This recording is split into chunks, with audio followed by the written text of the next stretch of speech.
Greetings, Dragon Warriors. Dragon Tempest here. The fires are lit, the scales are shining, and I'm proud to announce that the Paragon of Dragons has officially landed on Amazon Kindle. If you crave epic dragons, rising legends, and fire-forged heroes, this is the tale for you. So keep your tankards high, eat hearty, spread your wings, and let's soar off into the sunset.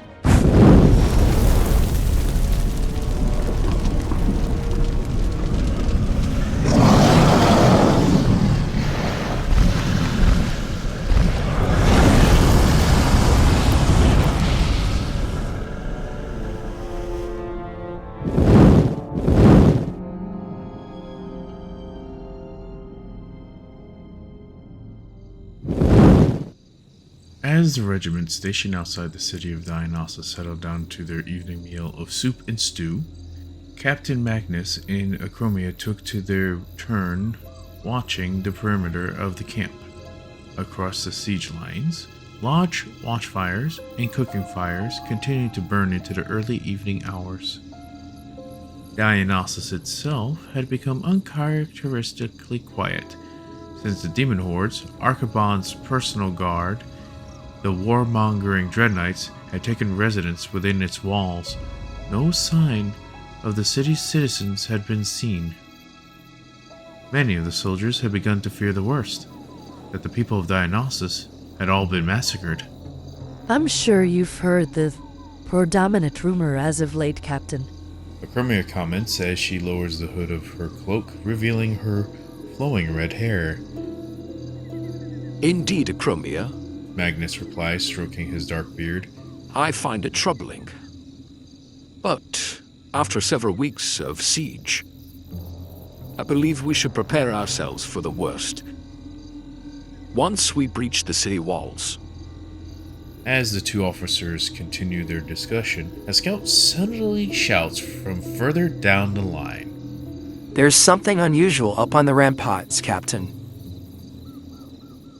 Magnus and Acromia quickly turn to the city walls, where they see several demons appear to be gathering around something that had not been there just a few moments before. Two of the demons step forward, carrying torches. Lowering them in unison, they ignite something hidden along the ramparts. A moment later, a thud is heard. Take cover, Magnus roars at the top of his lungs toward the unaware soldiers below. When the men look up in confusion, it is already too late. The flaming projectile crashes into the camp, an eruption of fire and debris. Soldiers are hurled from their feet as screams of pain and panic fill the air. But what comes next makes the blood of every man on the battlefield run cold. The burning sphere begins to shake.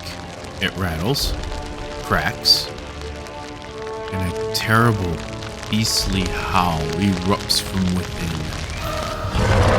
The shell bursts apart, and from the flames emerge 5 ravenous, dire beast demons.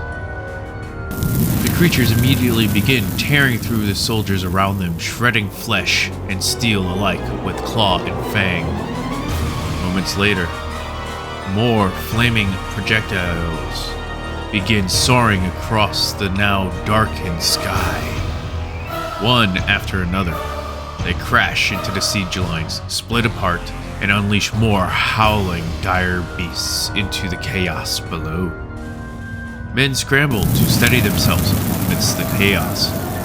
Many fail. Some are torn apart while desperately trying to defend their fellow soldiers from the rampaging beasts. Magnus and Acromia rush into the fray, fighting to save as many men as possible while attempting to organize a counteroffensive.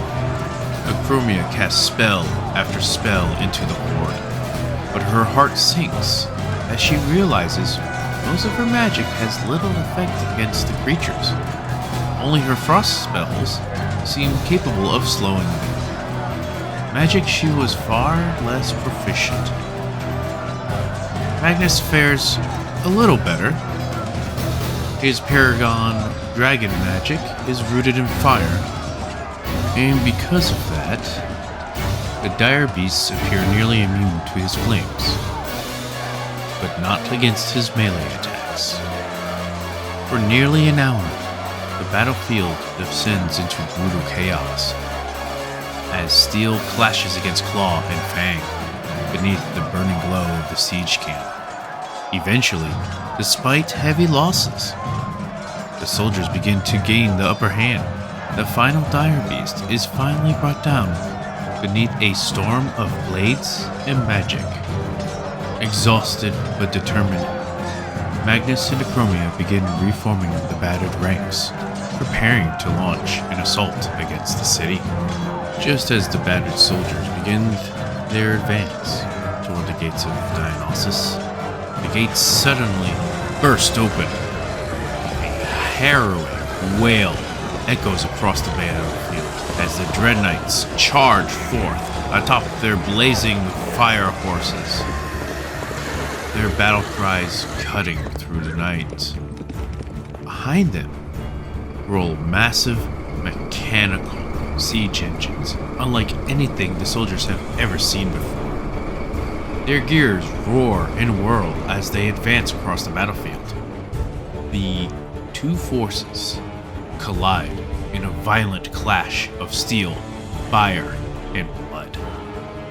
The Dread Knights carve through the exhausted soldiers with terrifying speed, while the roaring siege engines tear apart entire groups of men.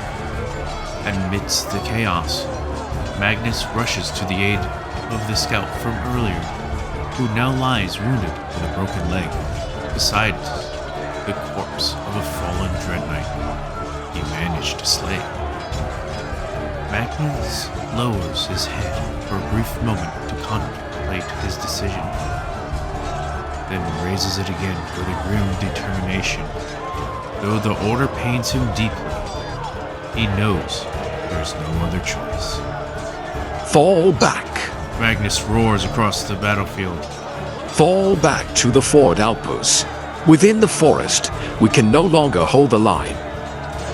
He then lifts the wounded scout into a fireman's carry before regrouping with Acromia as the surviving soldiers begin retreating from the battlefield. Behind the retreating men, the Dread Knights howl and cackle with cruel delight as they watch the broken human forces flee for their lives. Once the surviving forces regroup within the forest outpost, the wounded are tended to and the casualties assessed. Magnus and Acromia quickly move to attend to the injured scout. You did well, soldier. Magnus tells him as he kneels beside the wounded man. I wish I could have done more. The scout groans through clenched teeth. Do not sell yourself short, soldier. Magnus replies with a securing makeshift splint around the scout's broken leg. We were outmatched and outnumbered. Yet you still managed to defeat a Dread Knight on your own. Magnus tightens the splint, causing the scout to groan out in pain. May I have your name, Scout? Ben, sir. He managed to say through the agony. Magnus gives the wounded man a respectful salute. A pleasure to make your acquaintance, Ben.